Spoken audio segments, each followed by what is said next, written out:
and wait to be called on. We will start with Matt Shodell from Canesport. Hey there, Jim. I'm sure you'll get your share of Duke questions, but I wish I didn't have this much free time on my hands. But I look back at some of your past years, and you have 3 ACC road games in a span of 8 days coming up. And the last time you had anything like that was back in 2015, and then again in 2016. You had 3 in each year, and those were good teams. 3 in each of those years over a 9-day span, went 1-2 in each of those years in those 3 games. I was curious, is there a particular challenge for student athletes, in 3 tough ACC road games in a row in such a short span? Yeah, I think road games are difficult. When you play them, back to back to back, it's even more difficult. One of the things is we don't create our schedule. Some genius does. I mean, I don't know who that person is, but they got to figure out what facilities are available, what TV games they're going to be, what time they're going to start. So as a coach, I look at it and says, hey, control the things you can control. Don't worry about the things you can't, and just know the difference. So we can't control that. We're going to do the best we can at preparing for each and every game. Go to Michelle Kaufman from the Miami Herald. Hey, Jim. Obviously, a lot of people, Duke is not ranked this time, which is very rare. They're having not as great of a year as they've had before. But Kyle Filipowski, obviously is having an outstanding year. How do you see the matchup between him and your team inside, and what are the specific challenges of trying to contain him?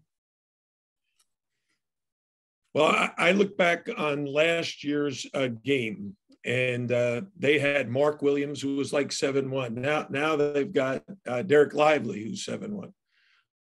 They had Banchero, 6'10". They have Kyle Filipowski, who's like 6'10" or 11. So there are some similarities in terms of height, and Filipowski is a very aggressive offensive player. And but last year, they were an outstanding team, but we played very well at Cameron and were able to come away with a 2-point victory. And we have a much different team this year. We're shorter. We don't force as many turnovers, and we don't defensive rebound quite as well as we need to. And Duke's team is right now one of the best offensive rebounding teams in the country. So we've got to guard Filipowski and those big guys very well. We got to keep them all off the offensive boards while still not letting their guards kill us from the perimeter. And we just don't know yet. I don't know if anybody knows if Jeremy Roach is going to play.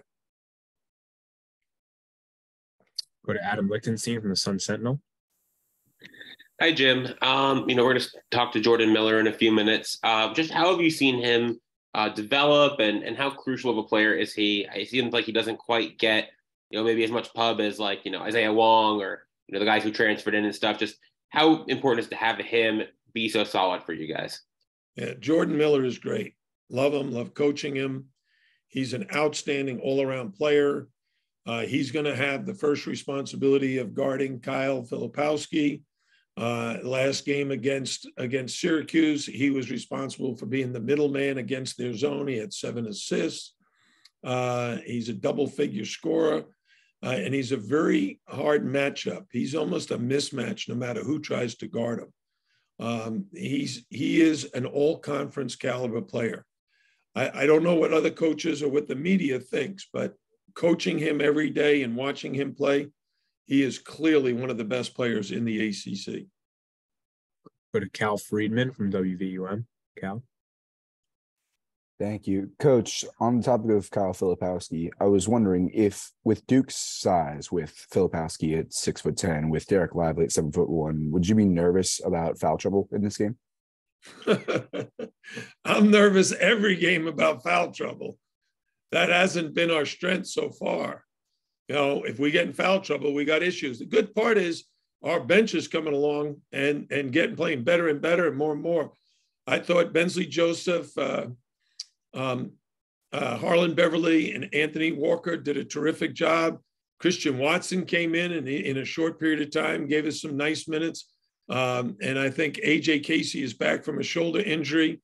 So I feel very good about our bench. I feel very good about our team.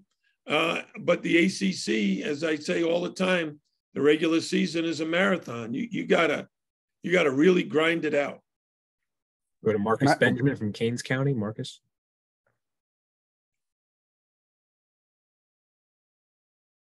Starts that your team has kind of started off with. What do you test to that? And what do you want to see, particularly from your team, to avoid those slow starts on this 3-game road trip? Yeah, I'm going to tell them to get off to a better start. Like against Virginia, we got off to a great start and took the lead. And I don't know if they ever took the lead on us, but we like it much better. The other day you said slow start, but against NC State, we were ahead like 9-2. Against Syracuse, we were ahead early by 9 points. But eventually, things settle down and becomes a close game. And sometimes we fall behind, sometimes we push ahead. But I think the game is like professional prize fighting. And what I mean by that is there are rounds. Every 4 minutes is a round, just like in prize fighting, every 3 minutes is a round. And it's a 10-minute war. I'm sorry, a 40-minute war and 10 rounds. So you got to win your share of those rounds if you want to win the game. Go to Barry Jackson from the Miami Herald. Barry. Hi, Coach. You've done such a good job over the last 10, 11 years in the portal, hitting on most everyone that you've found. Could you explain what the process is like that you've instituted over the last decade in terms of how many assistant coaches do you want reviewing tape of the portal guys you pursue? Do you make sure you study a lot of tape of each of them? Do you do background checks of them as people as well? Wow, that's a long question that needs a long answer, Barry. So here's the way it begins. First of all, in the summer and the fall, we're recruiting high school kids. Then most of them make their decisions. During the year, we are focused on our team. Once the season ends, we have a manager who's responsible for checking the portal every single day and updating the coaches. Then my coaching staff does a serious background checks, watching video, narrowing the list down, and then providing me the video and the list that I should look at. But it's a priority list. It might be only 3 or 4 or 5 guys. Once we establish who those guys are, we try to get some background information from the people who are important to them. Might be an AAU coach, might be a parent, as to whether or not the University of Miami would even have a reasonable shot. And then over the years, things have changed. Like in Shane Larkin, he called us. Angel Rodriguez, he called us. But once Angel decided to come to Miami, he told us we should go after Sheldon McClellan. And Kamari Murphy called us because we had recruited Kamari out of high school. And he called me and said, hey, I made a mistake. I should have come to Miami. So he transferred. So every situation is different. With Jordan Miller, he played at George Mason. Everybody at George Mason said, hey, if you're going to transfer, you should go play for Coach L. All right. In Charlie Moore's case, he played at DePaul, and Bill Courtney had just been an assistant at DePaul. They had a relationship that went back, and we actually recruited Charlie out of high school as well. So he took a chance and joined us. So Norshad Omir, he's from Nicaragua. He's Spanish speaking. He went to Miami Prep. He felt like Miami was home. Nigel Pax, or what kind of year Charlie Moore had and was leaving, he felt like he could fill that role. So we've been very fortunate. My staff has done a great job of identifying the right guys. Thanks, Jim. Got time for just a few more for Coach L. We'll go back to Cal. Sorry about that. Just to follow up on the answer that you gave about how well your bench has come on, did you envision the way that Harlem Beverly's played in his last 2 home games against BC and Syracuse? Well, here's what I would tell you about Harlan, and I've said this over and over again. Back surgery is very often a career-ending surgery. Harlan was very, very conscientious in rehabbing and slowly but surely making his way back. When he did get back and cleared to practice, he was well out of shape, overweight, and not in a position to do what he's doing now. I asked him to be patient with himself, not to worry about me and playing time, but just get yourself in good shape, have a good mental approach, have a positive attitude, make a total commitment to trying to be the best that you can be, even though right now you're not as good as we know you can get. And he was very diligent, worked very, very hard, got himself in what he's in now, great shape. And he still has back issues. I can't remember. It was after, I think, our NC State game before we played Boston College. So, yeah, I can't remember. Was it NC State before Boston College? It would have been after Georgia Tech. Oh, yeah, after Georgia Tech. Harlan's back was killing him. I told him, don't practice.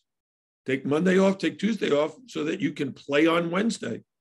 And he did that. He felt great on Wednesday. I played him. Had his back still been bothering him, I would have gone to somebody else. All right, last question for Coach L. Seeing just one hand up, we'll go back to Michelle to wrap it up. Hey, Jim, I want to ask, considering the size inside of Duke and Norchad, with you guys trying to manage him, his fouls, how do you balance a guy who is, he's so energetic, and, you've said so many times, and we see him, the way he wants to go so hard every single play. How do you guys coach him to, not to lose that energy and aggression, but at the same time, keep him on the floor, especially when he's playing against 7-foot guys? Yeah, I was listening to the TV broadcast last night of the Virginia Tech game, and they were talking about different guys who are going to be on the all defensive team.